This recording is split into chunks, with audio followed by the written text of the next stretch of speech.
to this Wednesday edition of Focal Point AFR Talk. Brian Fisher is my name. Number to call if you want to join our conversation is 888-589-8840. 888-589-8840 is the number to call. We'll take your calls on the battle over marriage in America, and we'll take your calls over education and how involved the church ought to be in education, what you think the solution is to the fact we've obviously got an education system right now that is badly indoctrinating an entire generation of our children. What do you think ought to be done about that? What do you think ought to be done about the same-sex marriage issue? Do you think governors ought to start defying these federal judges? That's what I'm calling for. Just ignore them, flatly reject them, prohibit the issuing of same-sex marriage licenses in your state because you want to uphold your oath to your own state constitution, to the federal constitution, and it would be consistent with the ruling of the Supreme Court. So would you like to see that? Think that's a step too far on dealing with the out-of-control federal judiciary?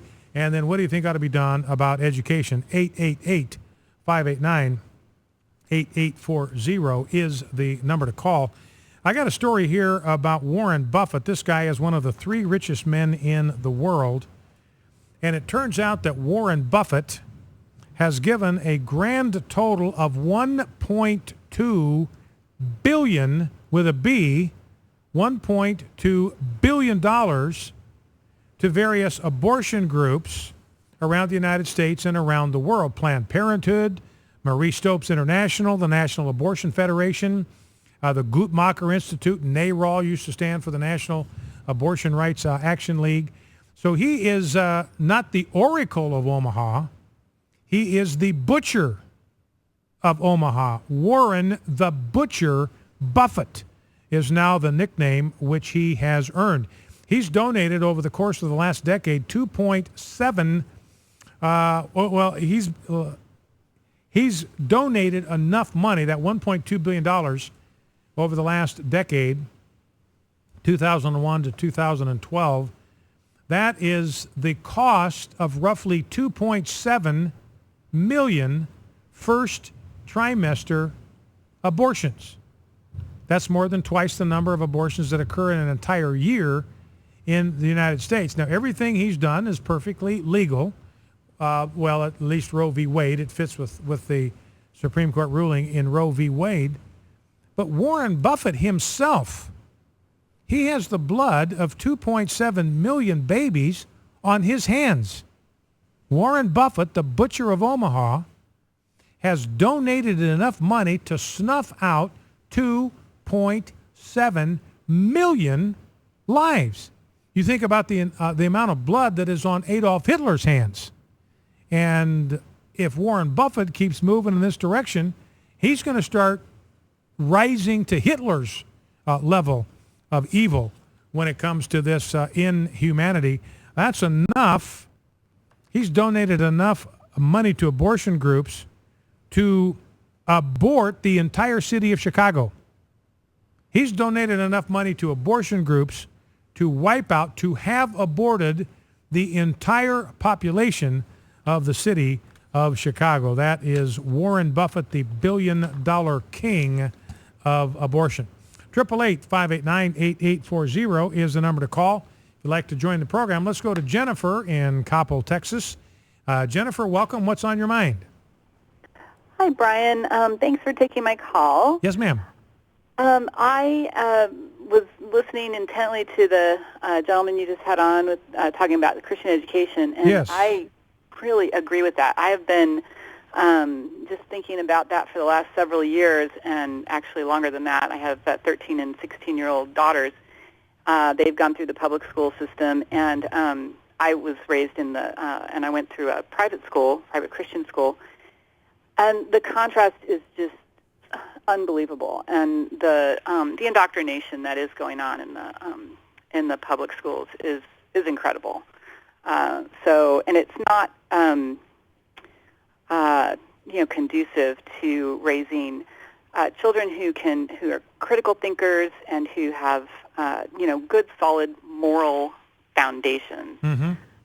So, and I really do think that our churches and the denominations have really let us down because they really need to reprioritize what they're spending money on, and set up a system where they really, first of all, encourage the tithe, not demand it, not coerce anyone, but really emphasize how important that is and what a blessing that can be to the tither and to the church, family and the community.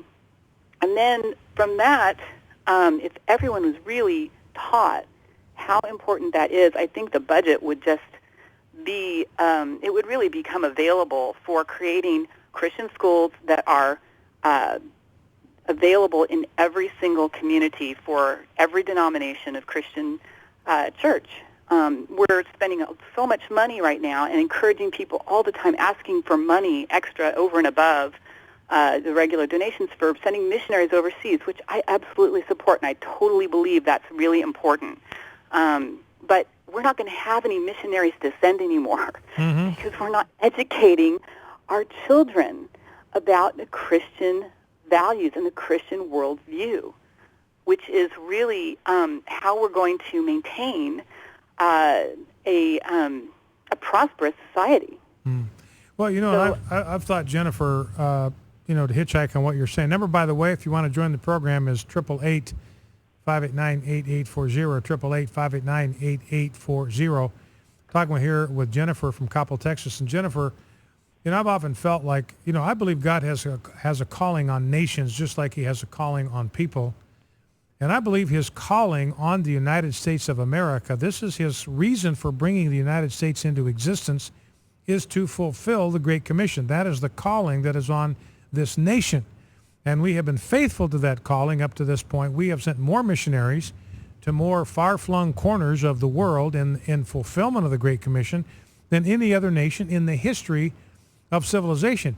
But, Jennifer, you're making a good point. If we don't continue to provide to offer a culture, create a culture in which young citizens growing up are not inculcated with a set of values, are not inculcated with a sense of mission and purpose that's rooted in God's will for them and for our land, then the supply of missionaries and the supply of resources is going to start drying up. So, one of the reasons churches maybe ought to, and this is what you're suggesting, I think, I don't want to put words in your mouth, but one of the reasons that churches ought to consider getting directly involved in the process of education is this is part of fulfilling the Great Commission and the calling that God has on the United States. Does that sound like what you're saying?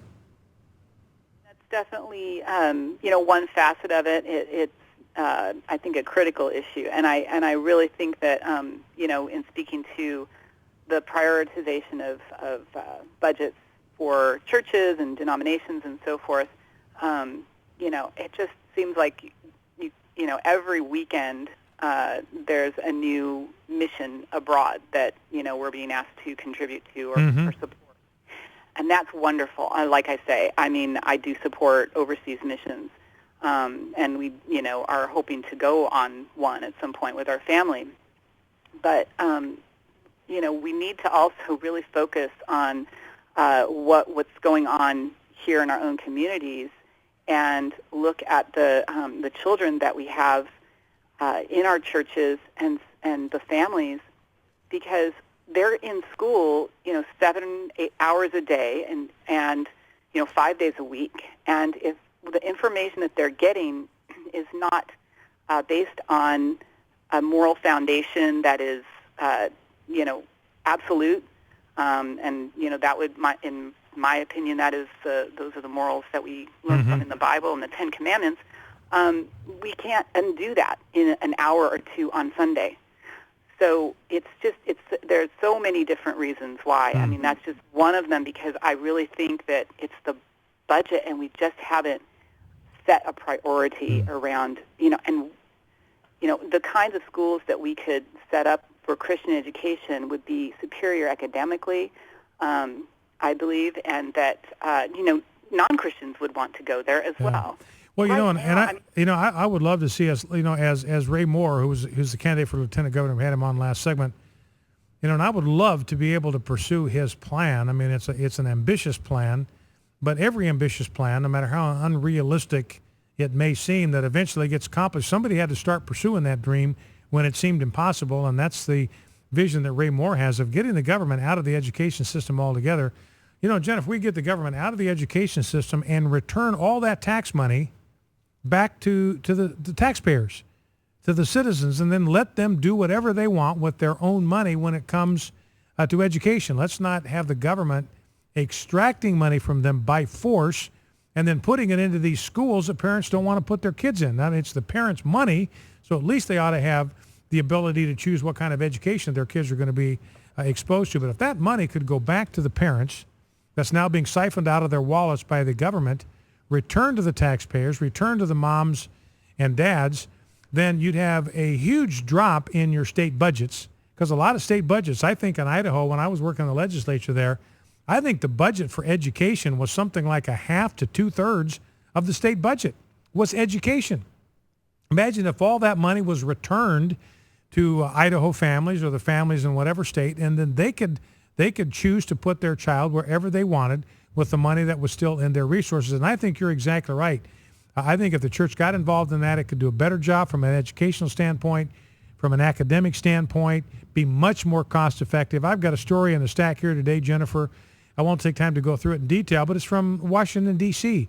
Washington, D.C. right now is spending more than $29,000 a year for every pupil in its public school system. $29,000 a year. You can almost get an Ivy League education for that amount of money, and they're spending this on kids that are in elementary school. But here's the worst part. 83% of them cannot read at grade level.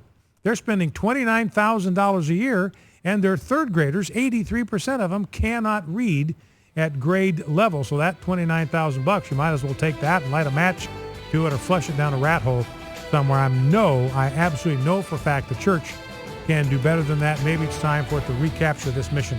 Well, thank you, Jennifer. God bless you. Back after the news. Stay with us. American Family Radio.